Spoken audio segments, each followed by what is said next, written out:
Au cours de ce 24e congrès de la Conférence internationale des barreaux de tradition juridique commune, toutes les discussions vont gravir autour d'un thème, la solidarité par le droit et par-delà la question de l'aide juridictionnelle qui va ouvrir la voie à des œuvres sociales des barreaux des pays membres. L'enfant ou le droit des enfants également dans la ligne de mire de cette rencontre. Avant toute chose, tous les barreaux devraient se référer à une exigence de solidarité, de conscience afin de s'engager dans le social, le rôle social de l'avocat. Le rôle social de l'avocat a en fait considérablement évolué, puisque dans la plupart des grandes démocraties, il est devenu par sa formation et son éthique exigence un intercesseur entre les protagonistes, un conseil qui remet du lien et du sens là où trop souvent ceux-ci tendent à disparaître. Parce qu'il facilite l'accès au droit, la compréhension des objectifs poursuivis par le législateur, la bonne application des textes par les entreprises et les juridictions, l'avocat est de ce fait au cœur de la vie de la cité. Mais mes chers confrères, mes chères consoeurs, prenons-y bien garde, car à ignorer ce besoin du marché, à ne pas le satisfaire pleinement, notre profession risque d'être marginalisée, de laisser la place à d'autres moins moralement scrupuleux qui n'ont pas ce que nous avons d'unique de notre noble profession, sa déontologie. La conférence internationale des barreaux ne date pas d'aujourd'hui, elle compte derrière elle plus de 2 décennies. L'histoire retiendra que c'est un dimanche 1er novembre 1987 qu'elle a tenu sa première réunion à Lomé au Togo. 22 ans après, le chemin parcouru a été long. Long, mais qu'est-ce qui a été fait? Nous avons donné un sens à nos réunions. Assez? Non. Non, car ce n'est jamais assez. Et ici à Lomé, ce jour de décembre 2009, plus de 22 ans plus tard, qui était là parmi nous?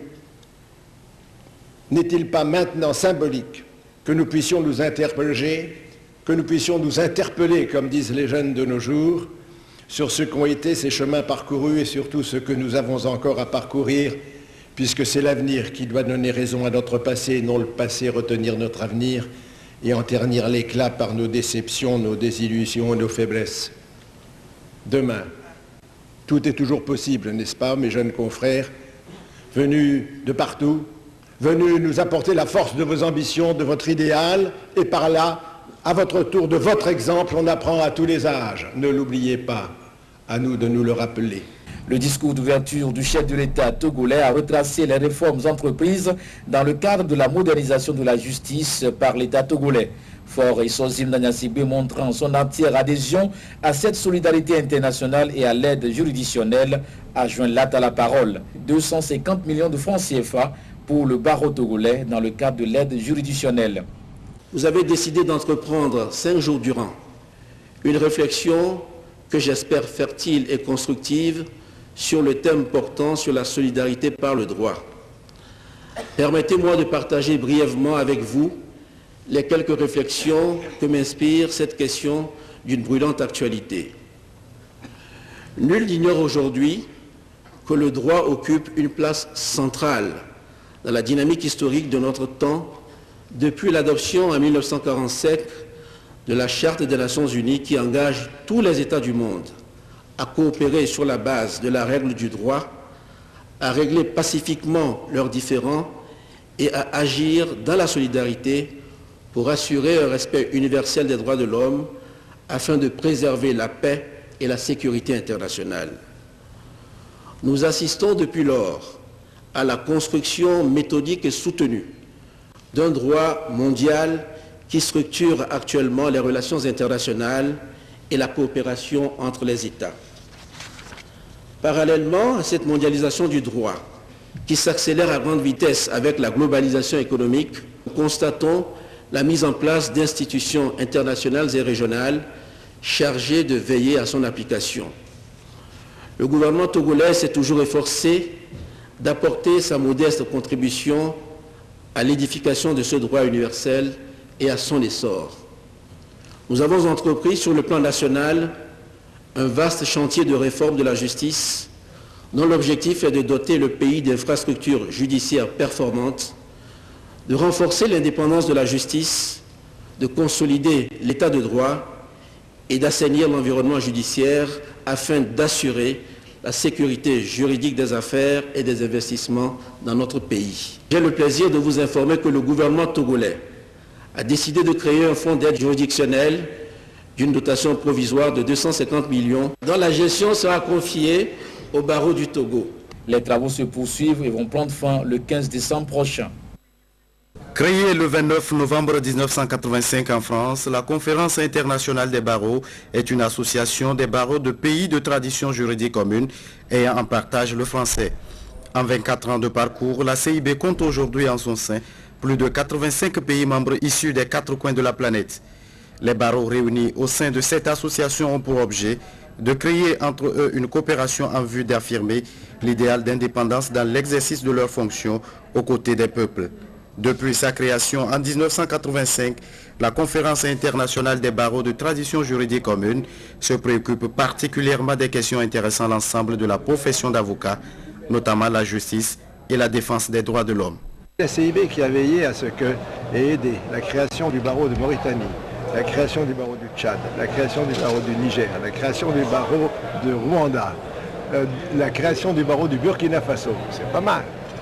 C'est la CIB qui a créé Avocats sans frontières, c'est pas mal.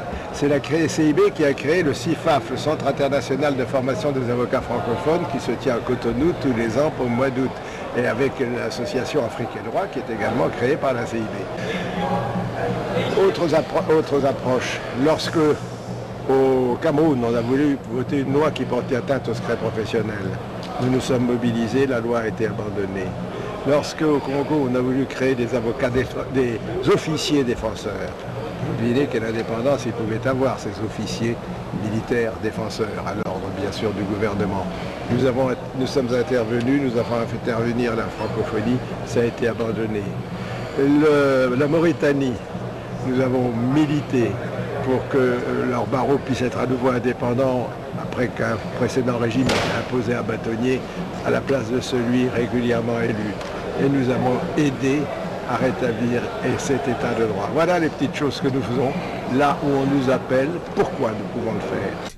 Réaffirmant l'autonomie des barreaux, la CIB vise à aider à l'instauration d'un état de droit dans chaque pays membre et surtout dans la mise en œuvre de la notion du caractère universel des droits de l'homme et en particulier les droits de la défense.